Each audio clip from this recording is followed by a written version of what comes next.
How the Grinch Stole Christmas by Dr. Seuss. Every Who down in Whoville liked Christmas a lot, but the Grinch, who lived just north of Whoville, did not. The Grinch hated Christmas the whole Christmas season. Now please don't ask why. No one quite knows the reason. It could be perhaps that his shoes were too tight. It could be his head wasn't screwed on just right. But I think the most likely reason of all may have been that his heart was 2 sizes too small.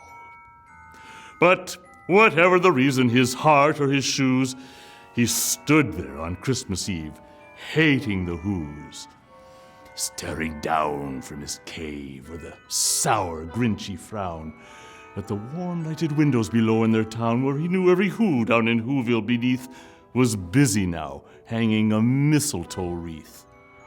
"And they're hanging their stockings," he snarled with a sneer. "Tomorrow's Christmas. It's practically here." For tomorrow, he knew, all the Who girls and boys would wake bright and early, and they'd rush for their toys, and then, the noise. The noise. Why, that's one thing he hated. The noise. Noise.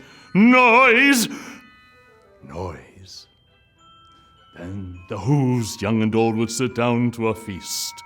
And they'd feast, and they'd feast, and they'd feast. They would feast on Who pudding and rare Who roast beast, which was something the Grinch couldn't stand in the least. Then they'd do something he liked least of all. Every Who down in Whoville, the tall and the small, would stand close together with Christmas bells ringing. They'd stand hand in hand, and those Whos would start singing. And they'd sing, and they'd sing, and they'd sing. And the more the Grinch thought of this Who Christmas thing, the more the Grinch thought, I must stop this whole thing. Why, for 53 years I've put up with it now. I must find some way to stop Christmas from coming. But how? Then he got an idea. An awful idea. The Grinch got a wonderful, awful idea. "I know just what to do," the Grinch laughed in his throat, and he made a quick Santa Claus hat and a coat. And he chuckled and clucked, "What a great Grinchy trick! With his coat and his hat, I look just like St. Nick. All I need is a reindeer." The Grinch looked around.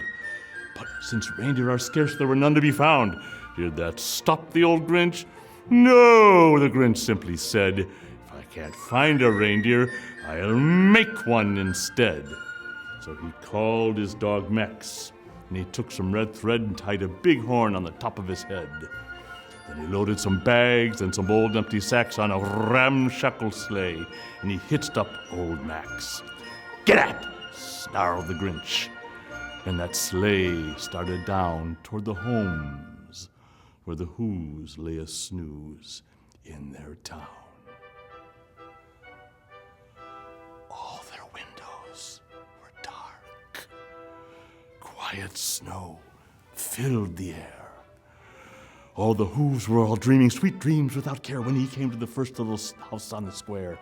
"This is stop number 1, the old Grinchy Claus hissed, and he sprang to the roof, empty bags in his fist. Then he slid down the chimney, a rather tight pinch, but if Santa could do it, then so could the Grinch. He got stuck only once for a moment or two, that he stuck his head out of the fireplace flue, where the little Who's stockings all hung in a row. "These stockings," he grinned, "are the first things to go." Then he slithered and slunk, with a smile most unpleasant, around the whole room, and he took every present. Pop guns and bicycles, roller skates, drums, checkerboards, tricycles, popcorn, and plums. He stuffed them in bags, and the Grinch very nimbly stuffed all those bags, one by one, up the chimbley. Then he slunk to the icebox. He took the Who feast. He took the Who pudding. He took the roast beast. He cleaned out that icebox as quick as a flash. Why, that Grinch even took their last can of Who hash. He stuffed all the food up the chimney with glee, and now, grinned the Grinch, I will stuff up the tree. So the Grinch grabbed the tree and he started to shove when he heard the small sound like the coo of a dove. He turned around fast and he saw a small who, little Cindy Lou Who was not more than 2. The Grinch had been caught by this tiny Who daughter who'd got out of bed for a cup of cold water. She stared at the Grinch and said, "Santa Claus, why? Why are you taking our Christmas tree? Why?" But you know that old Grinch was so smart and so slick. He thought up a lie, and he thought it up quick. "Why, my sweet little tot," the fake Santa Claus lied. "Well, there's a light on this tree that won't light on one side, so I'm taking it home to my workshop, my dear. I'll fix it up there, and then I'll bring it back here." And his fib fooled the child, and he patted her head and got her a drink and sent her to bed. And when Cindy Lou Who went to bed with her cup, he went to the chimney and stuffed that tree up. And the last thing he took was the log for their fire. On their walls he left nothing but hooks and some wire. And the one speck of food that he left in the house was a crumb that was even too small for a mouse. Then he did the same thing to the other Who's houses, leaving crumbs much too small for the other Who's mouses. It was 1:15 dawn. All the Who's still abed.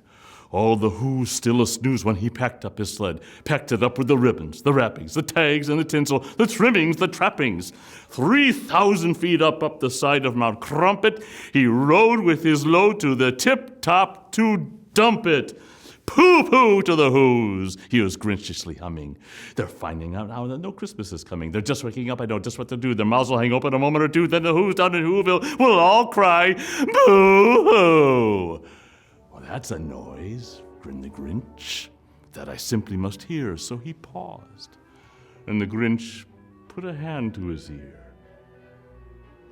And he did hear a sound rising over the snow. It started in low. Then it started to grow, but this sound wasn't sad. Why? The sound sounded merry. It couldn't be so. But it was merry, very. He stared down at Whoville. The Grinch popped his eyes, and he shook. What he saw was a shocking surprise. Every Who down at Whoville, the tall and the small, was singing without any presents at all.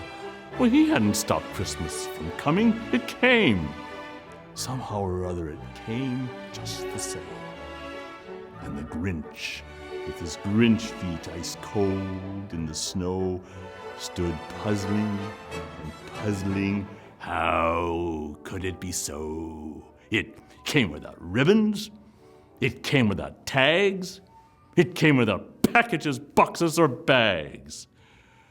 And he puzzled 3 hours till his puzzler was sore. Then the Grinch thought of something he hadn't before. Maybe Christmas, he thought, doesn't come from a store.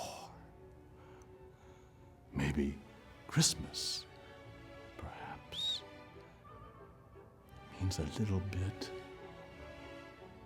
more. And what happened then? Well, in Whoville, they say that the Grinch's small heart grew 3 sizes that day. And the minute his heart didn't feel quite so tight, he whizzed with his load through the bright morning light.